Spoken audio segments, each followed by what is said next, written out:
Welcome to the Becks, a podcast that explores multimedia horror with hosts Becky and Sydney. Join us as we talk about movies, books, video games, music, and much, much more.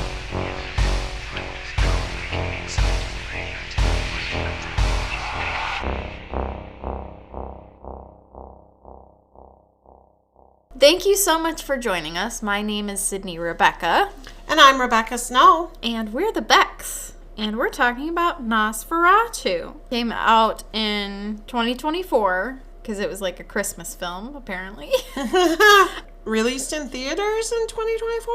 I think it released on Christmas Day. Cool. We didn't see it until after the New Year, so when I saw that it was in 2024, I was confused. I was like, that doesn't seem right. Was it actually Christmas Day? Yeah. That's a really dumb time to release that movie. They do that all the time, though. Well, anyway, let's get into it. So the basis of Nosferatu is, it's actually an unauthorized adaptation of Dracula.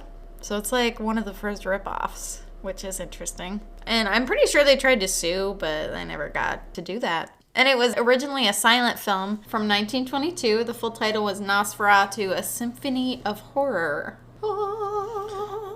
Symphony of Horror? Yeah. Huh, interesting. So already it was kind of a bold choice to remake a silent film. To my knowledge, I can't think of any off the top of my head that they've done that for. The planning for this actually began in 2015. The director, Eggers, he did other movies like The Witch and stuff. Yeah, so he did The Witch and he did The Lighthouse. And he also watched The Lighthouse? I don't know if I've watched The Lighthouse. No, that's on my list too. That movie also has Willem Dafoe in it, just like this one does. And he did. Oh no, I have watched The Lighthouse. Was it good? It was alright. Okay, well, the thing about it all is, this movie is not going to be for everyone. Just like the original silent movie is not for everyone. True. If you're looking for a movie that is gonna, like, jump scare you, or it's gonna make it hard to sleep at night, or anything like that, I don't think this is the movie that you're looking for. Not at all. This movie is the definition of, like, a slow burn. I don't think this movie is boring. I think some people might find it to be boring. And this movie does clock in over 2 hours, which is a common complaint of mine. Yeah, I think it was too long. And it's kind of cheesy. But Nosferatu, the original silent one, is a little... It's cheesy. Cheesy. Yeah. There's some brutal fucking shit that happens in this Oh, there movie. is, for sure. In between the cheese. Yeah. It's a sandwich of horror. True. So this takes place in the 1830s. Estate agent Thomas Hutter goes to Transylvania for a fateful meeting with Count Orlok, a prospective client. In his absence, Hutter's new bride Ellen is left under the care of their friends, and their names are Frederick and Anna. But the whole time she's there, she's plagued by horrific visions and an increasing sense of dread. And she soon encounters an evil force that's beyond her control. That's the overview from Wikipedia. That's basically it. Her husband goes away. She actually begs him not to go. He goes anyways. They live not on their own. I can't remember. They don't live with Fred and Anna, but they live with somebody, like his boss. Either way, they don't own their own house, and he wants to get their own property and stuff. And this will be like his big break because Count Orlok is a descendant of royalty. So the man's loaded. And, the man. Well, yeah. Okay. Never mind. I'll make that joke later. Okay. So I hate the actor who plays Ellen's husband, Tommy. I don't like this guy. He's just not a favorite actor of mine. He did a good job. Is there a reason why you don't like him? I don't think so. Oh. I just don't like him. I just didn't know if he was in something He's else. got a stupid fucking face. I don't know. Okay. It's nice of you to say about him. I say it like it is. Well, and then she has a giant forehead. I'm sorry. I'm so sorry. She's a beautiful girl. They did her so dirty. She is Johnny Depp's daughter, which he's soon to be my second husband at some point. That's my dream. Lily Rose Depp. Yes. She plays Ellen. She acts her ass off. She is amazing. She did a great job. I know, like, originally when she started acting, I was like, oh, she's just another fucking Nepo baby. But she earned her chops in this movie. She did an excellent job. The makeup and the wigs and stuff, they gave her the biggest fucking forehead on the planet, you could land a 747 on that bitch. Well, the thing is I didn't recognize who it was at first. Yeah, we didn't realize. All right. Yeah, we're both getting over being sick, and it's just horrible. And also, it's the Arctic tundra where we are right now, so yeah. Way too much snow. Someone posted on Facebook, how much snow did you get in your area? And I just wanted to say, too much? We got between 8 and 12 inches yesterday. Yeah. Stupid. Way more than they expected. Yeah. And it was windy as fuck, too, so... Okay, so one thing I want to mention it was a standout in this movie was the cinematography. This movie is so pretty. It's shot beautifully. The scenes are breathtaking. And this isn't always the case, but in certain scenes, there's such a dreamlike quality to it that Ellen goes through some mental health issues, shall we say. I mean, it turns out she's literally being haunted by a demon. Or mentally controlled by a demon. Yeah, but I mean, at first you think that she's just kind of crazy, and she was crazy when she was younger too. And they talk about her having episodes. Yeah. So as an audience member, you kind of toe the line of, okay, we know that something extra is going on to cause these things from happening. But just like Ellen, you have a hard time discerning what is a dream or her imagination and what is actually happening. And Eggers really plays into that pretty hard. There's several sequences where you're like, okay, is this happening? And if it is happening how it's being portrayed as, or is it something completely different?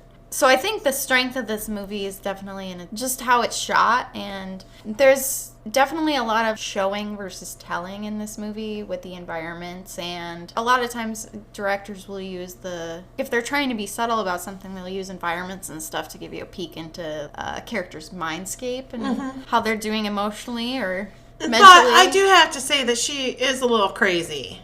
She is crazy. She definitely had some issues because she called to him. She did. So yeah, brought him into her life. Literally, the beginning of this movie, she's alone and she calls for him, and her dad finds her in the garden having sex with a werewolf man. I guess? Question mark? Something vicious and weird, and yeah, not what I would find attractive. Yeah.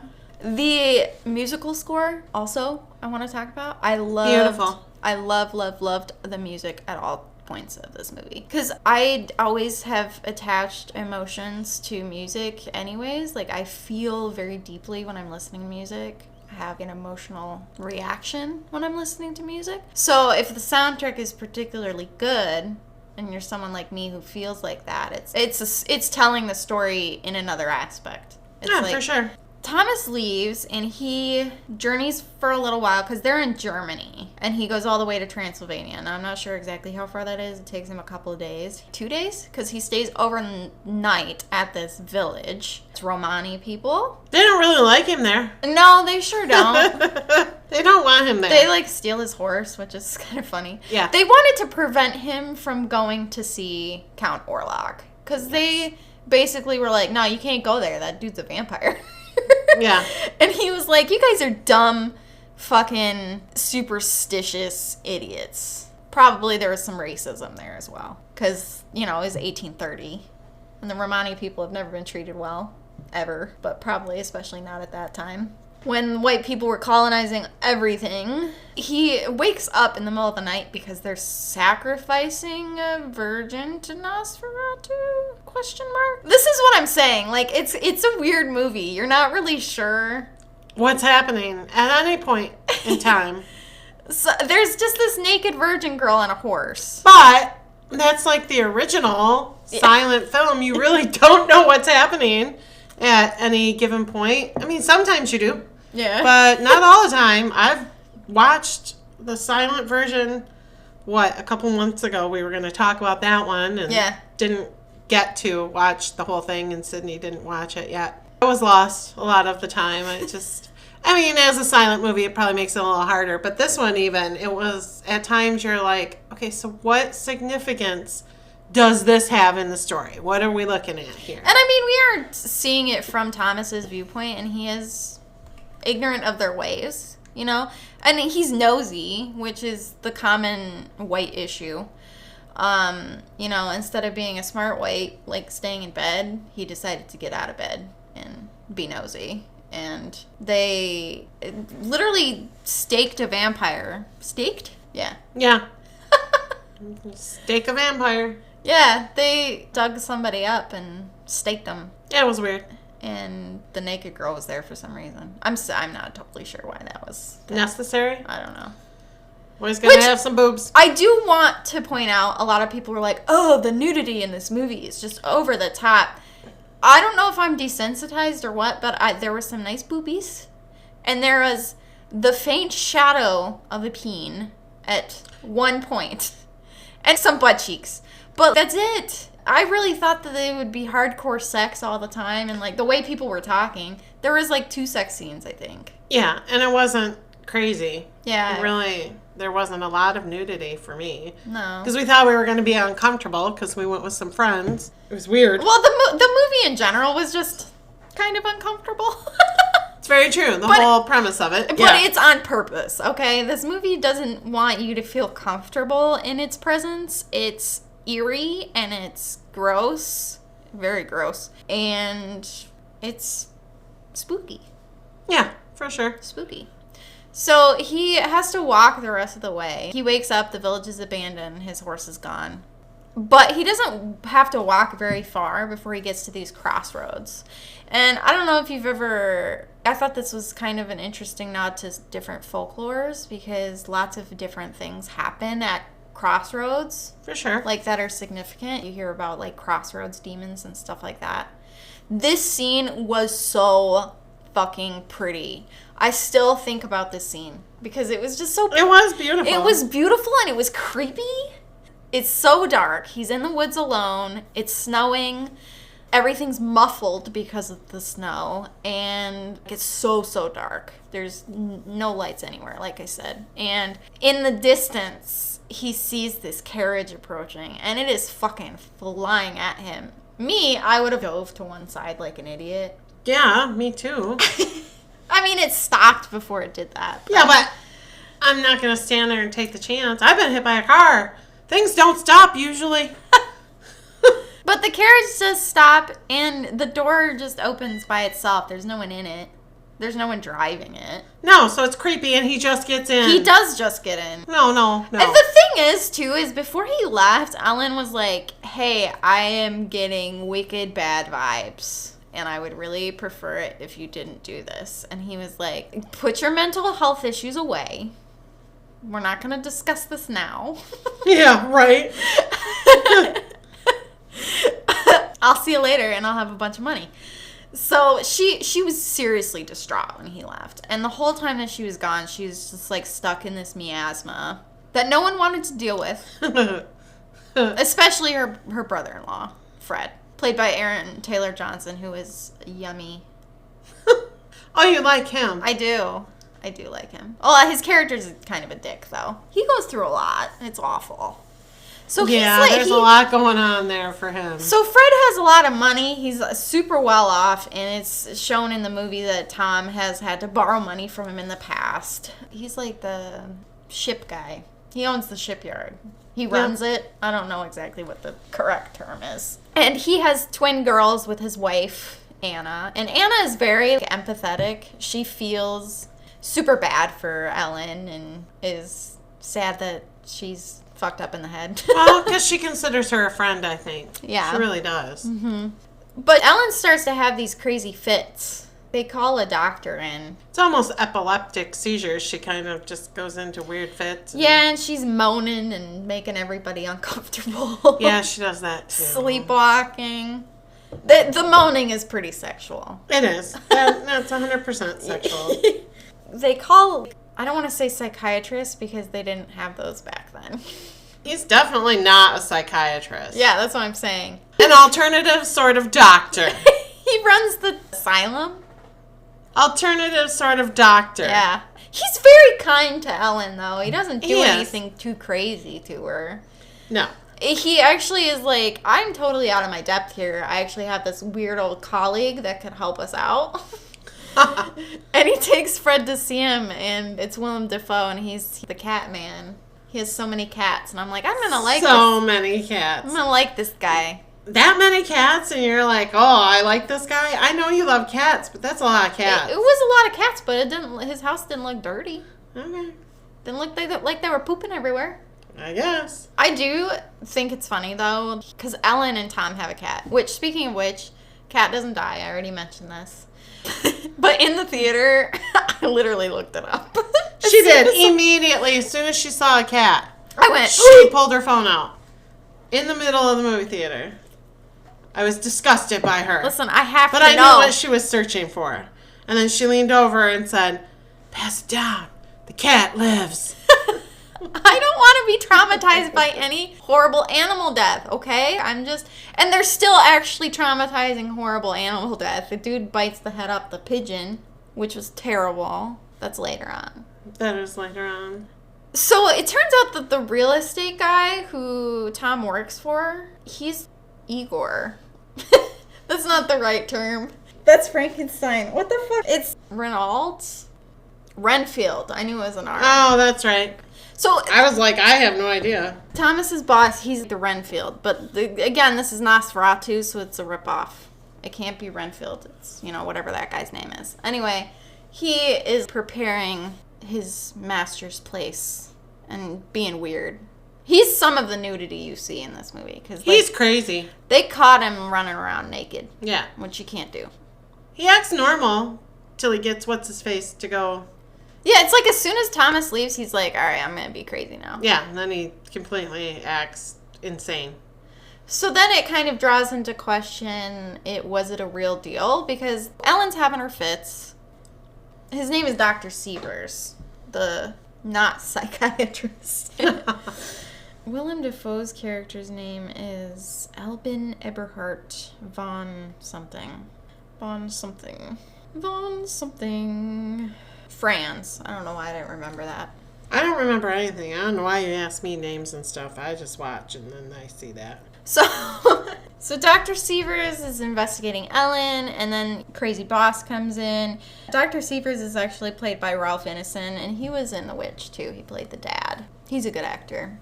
He was in The First Omen. Oh, yeah. Yes, he was. He has a very distinct accent, the way he talks. Yes, he does.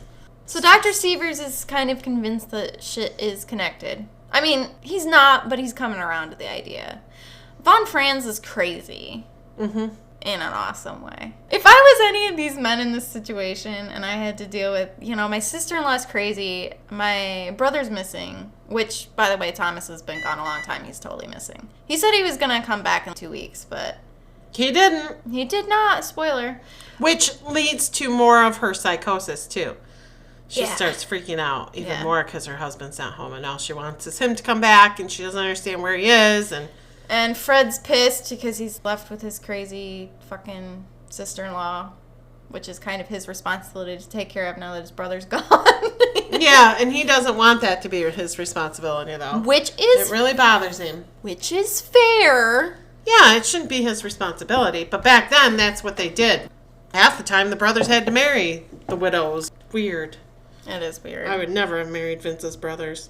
If any of you are listening. I'm not marrying you. Okay. Anyway. Ellen is like, dude, if we don't get out of this house, we're all gonna fucking die. Because now she's doomed. We're all gonna die.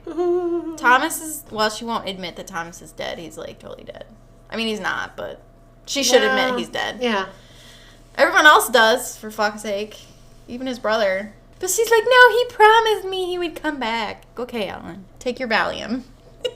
No, what did they drug her with, though? They kept her super drugged. Ether. Yeah. That's what they were drugging her with. They were giving her the hard stuff, which, by the way, there have been so many funny memes just surrounding this movie because it's so unserious. Because it is kind of cheesy. So you have to either accept it or you have to make fun of it a little bit.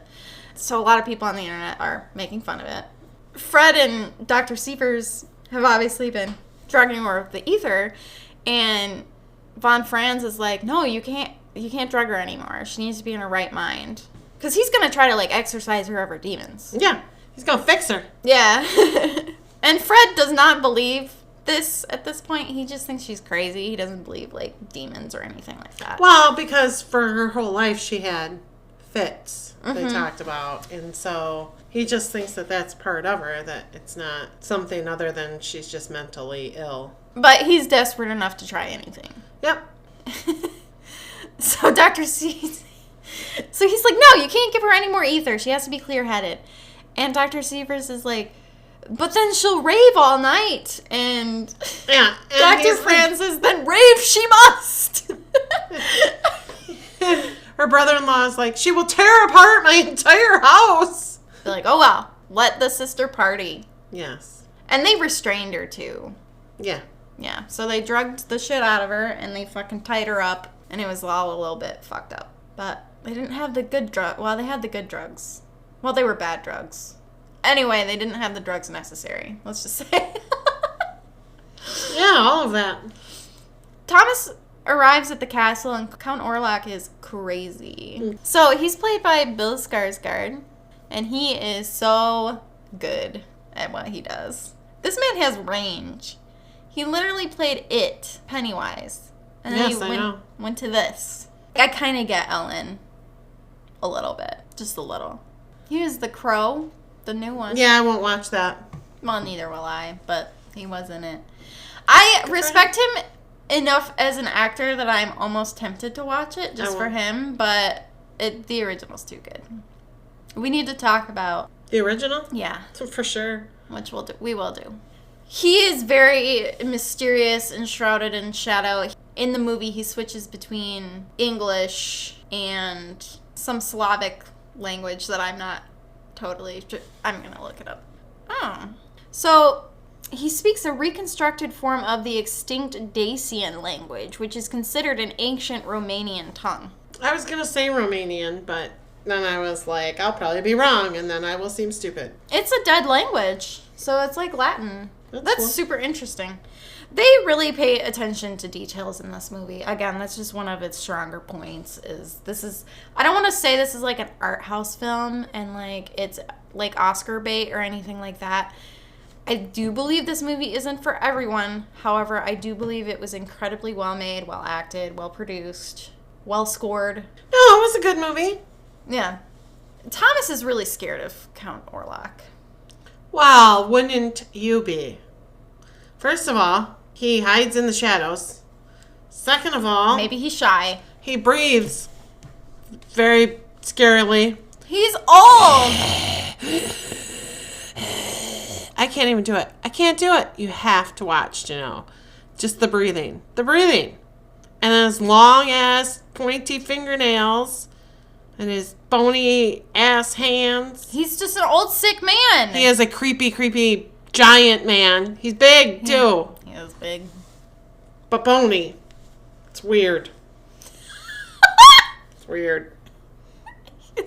I would not have stayed.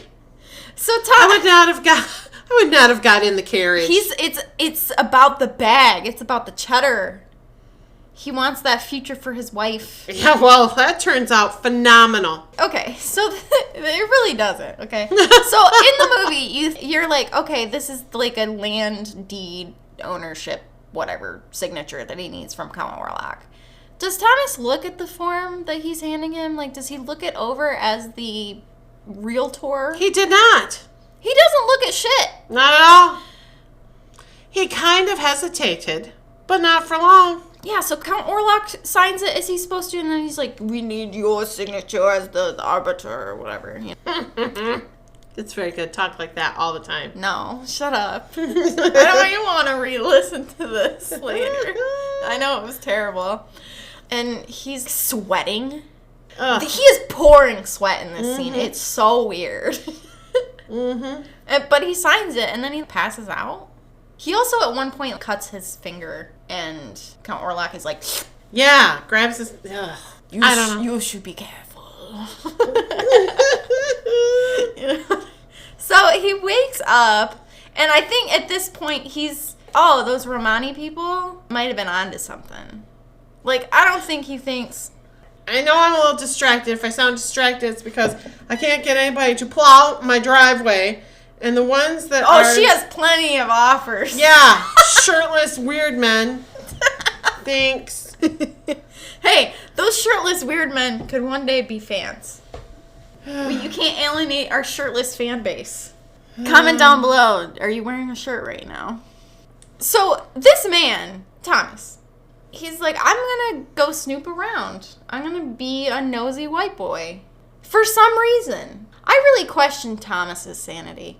Of all the characters whose sanity I questioned, his was the one I questioned the most. Why are you making that face? I'm just listening to you.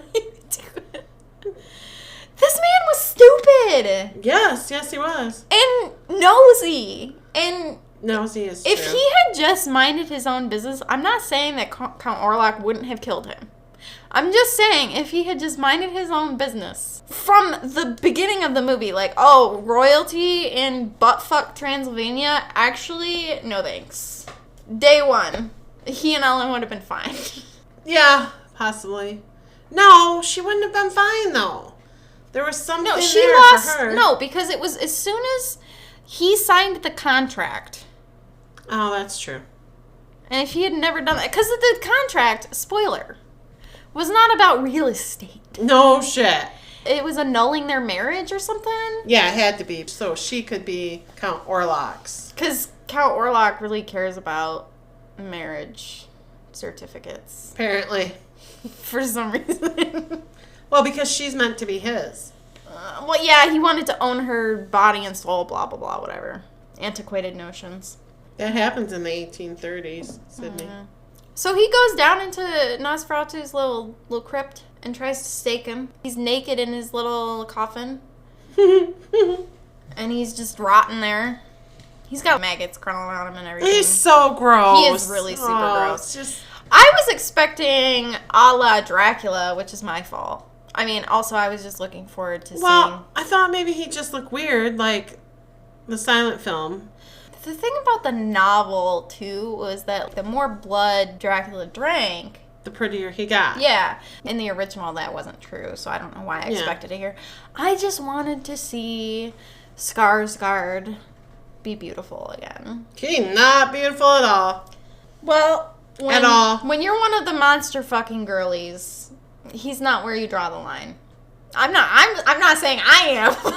Could you imagine that touching you? Laying on top of you? Listen, we get a good look at that later on. We do. It's fun times. Thomas gets his shit pushed in, okay? He literally gets his ass beat.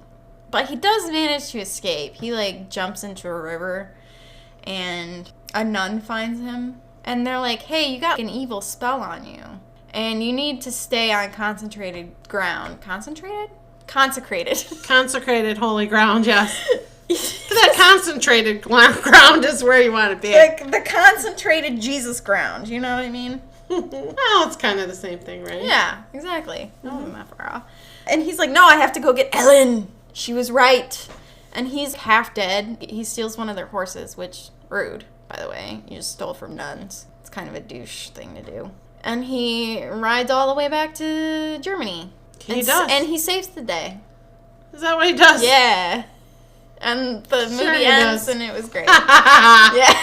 Yeah. Happily ever after. Nope, that's not what happens. No, Nosferatu ships himself over to Germany, which this is always so funny to me. Just the concept of it is funny. He has to ship himself overseas in his little dirt coffin. It's funny. He has to post himself. He has to post himself. Posting himself. But he's eating people on the ship, and he has all of his rat friends. And they're spreading the plague as rats do. So the whole ship becomes a plague ship. Yeah. Bad. Everyone's dead on board by the time it crashes into the harbor. And it, of course, unleashes the rats. All of them. Carrying the plague. And so this little town in Germany is suddenly suffering from the plague. And it's horrible and everyone's dying. And Anna gets the plague first. And so they have to keep her away from her daughters, which is hard for everyone. Ellen's like, this is how it starts. Yeah. Chewing on her fingers or whatever. And Fred's like, you need to calm the fuck down, okay? It's plague. It sucks, but I have bigger issues than you right now. Because it's kind of on him that they let a ship crash into his... For sure. Filled with the plague. Yeah. It's killing the entire town. Yeah. Oopsie. My bad. Literally everyone in this town is dying from the plague. Yeah. It's horrible. There's bodies everywhere. Just bodies everywhere. Too many bodies to bury.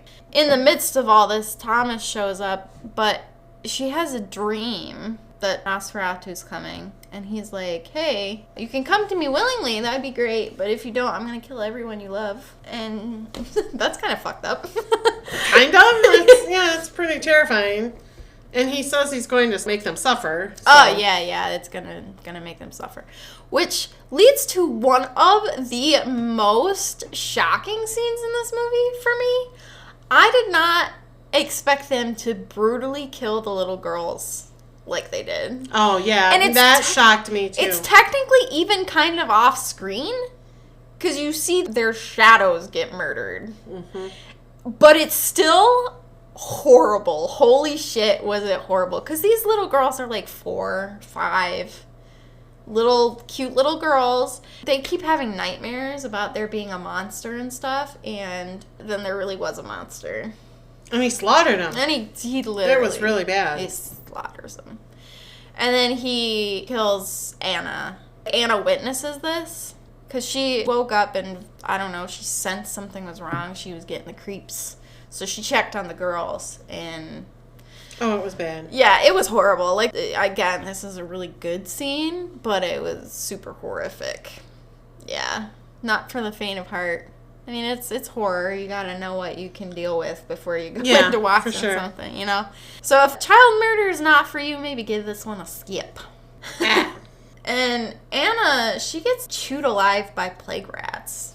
She dies really horrible. It was bad. It was awful. Yeah, it was really horrible. So gross.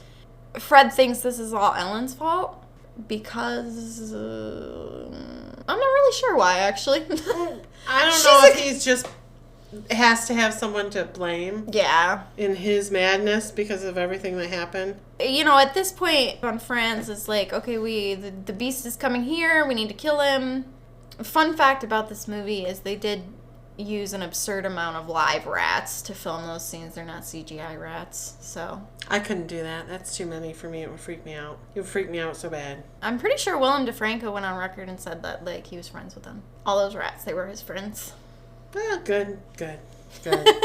It's terrifying. It's too many. Too many of anything freaks me out, I think, though.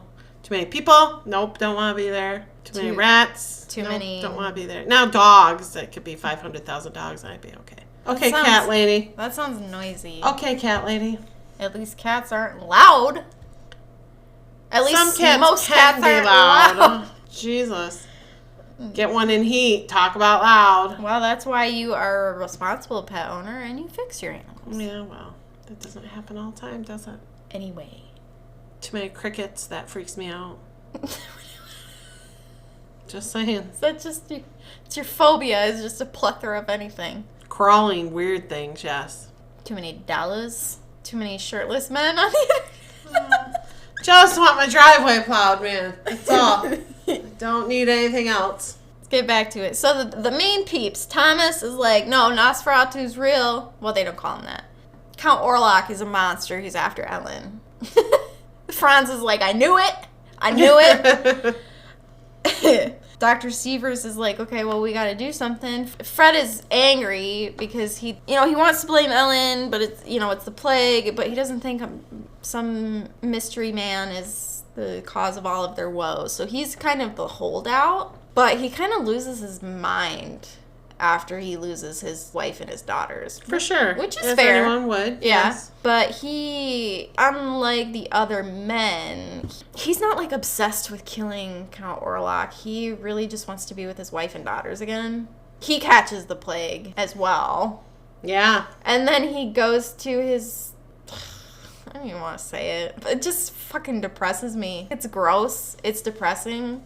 I don't like it. I hope you don't like it. I don't like it. He goes to his crypt and he has sex with his wife's corpse until he's dead.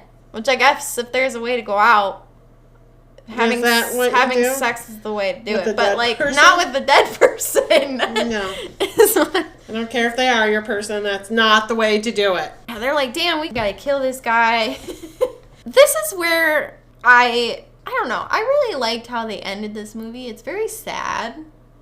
But there's this one specific scene between Ellen and Franz where he kind of gives her all of her agency back. Because all of the other men are trying to control her and telling her what she needs to do and what she can't do and all this stuff.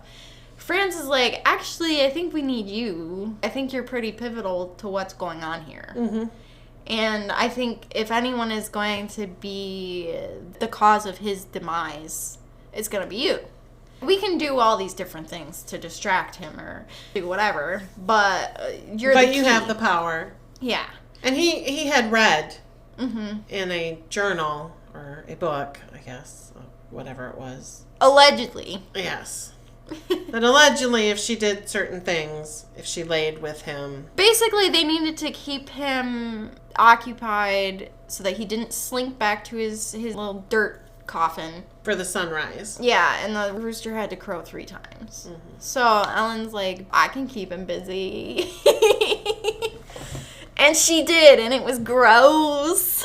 Yeah, he's gross. She enjoyed it, though. Did she? She always did. She even told her husband that her husband... She was out of her mind when she said that. Okay, what, you don't believe her? I don't know.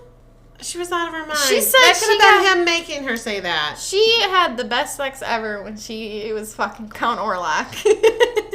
She said her husband could never satisfy her the way he did. And listen, she was having a good time with him. Listen, this is what I'm talking about. How could she... She had to have been having a good time because she wasn't gagging every time she touched his gross pustules on his back. Ew. Maybe she was just putting herself out of her head and just doing it. Although she did engage with him multiple times throughout the years. That's what I'm saying. If he wasn't good in the sack, what is there? What? Like, why? What? Why would she even go there? Yeah. Because he wasn't attractive. cute. Yeah, exactly. So he had to have been mind-blowing in the sack. Apparently. Something. So he's going to kill her. Count Orlok is going to... I keep almost saying Cork. Cork. That's our nickname for him. Cork. Cork. Cork and chest burstery. Those are now our trademarked words. Daddy Cork. Do it, Daddy Cork. This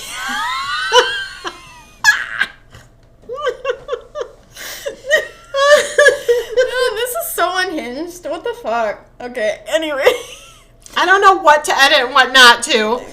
Listen, this is gonna be a good episode. That's yeah. all I'm gonna say about it. She keeps him occupied, shall we say. Till the rooster crows 3 times. Yeah, and he dies. He gets all flaky. That he does. But she dies too, because he sucked all her blood out. Yeah, he sucked her dry.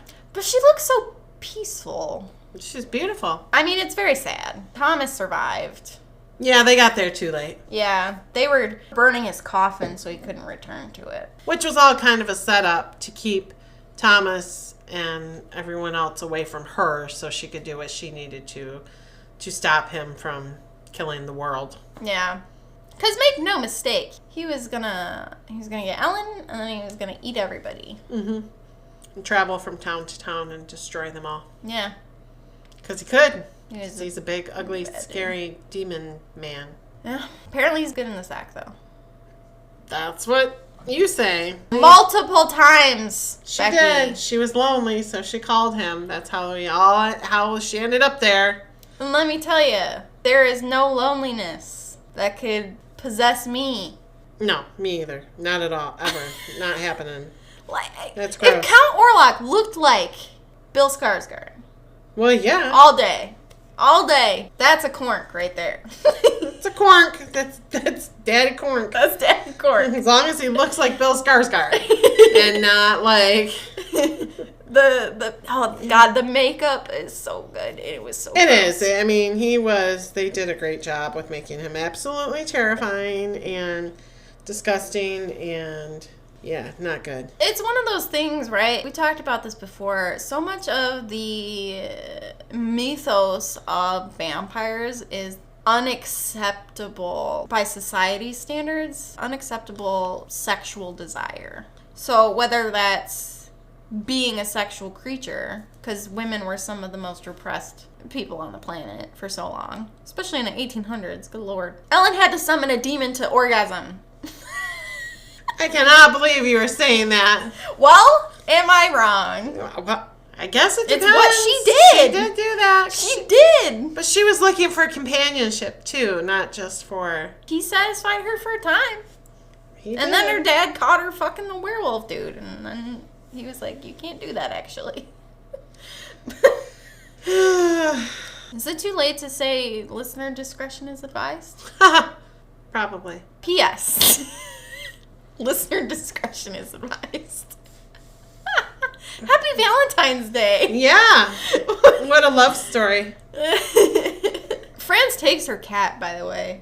That's He not does. a euphemism. He literally just... No, he takes the cat. Yeah, it's his cat now. It's not a euphemism. Well, I do want to say, when he first met Ellen, he was like, is this your cat? And she's like, that cat is no one's cat. That cat owns itself. So, I mean, I guess he's taking the cat under his wing, so to speak, but he doesn't assume ownership of the cat. There is this meme that I saw, too, that was like, the whole plot of Nosferatu was just a ploy for Franz to get her cat and add it to his collection of his many cats that he has. Mm-hmm. It was a good movie. I'm looking forward to watching it again. I want to watch it with James. See what he thinks. I'm sure we'll watch it because Roger will want to watch it. Kids might want to watch it. We'll see. When Thomas tries to stab him in his crypt, that's when you see the shadow of the peen. Yeah, but it's literally a shadow. It's like the vaguest... And if you don't want implication your of a children peen. to see any nudity at all, then don't watch it. Not sure it's a child-friendly movie anyways because it's pretty... No, this is a rated R movie. I think we're done with Nosferatu. Any final thoughts? No. It was easier to watch than the silent film. They did a great job. The acting was great. They all did a really good job, I think. I liked it better than the silent version. It was creepy and uncomfortable, which is, I'm sure, what they set out to do. Yeah. I'm looking forward to what other movies he makes. Because, again, neither of us really like The Witch, but so many people like that. No, I don't like it at all. No. Which I guess is kind of funny. I mean, in an ironic way. Yeah, this movie was a little bit too long. I don't think they could have cut out a lot. Maybe 15 minutes. Like, the end was very satisfying narratively, but I was like, okay, let's go. Yeah. My butt cheeks are going numb. Even in these fancy theater seats. Yeah, I'm getting tired of 2-hour movies. We went and saw one. I went with Roger and his kids, and that one... Did you see the one with what's-his-face? Mark Wahlberg? No, I did not see that. No, it was a scary one. And Presents. Right. Presents is P-R-E-N. Yes, as in presents, not like I'm giving you a present.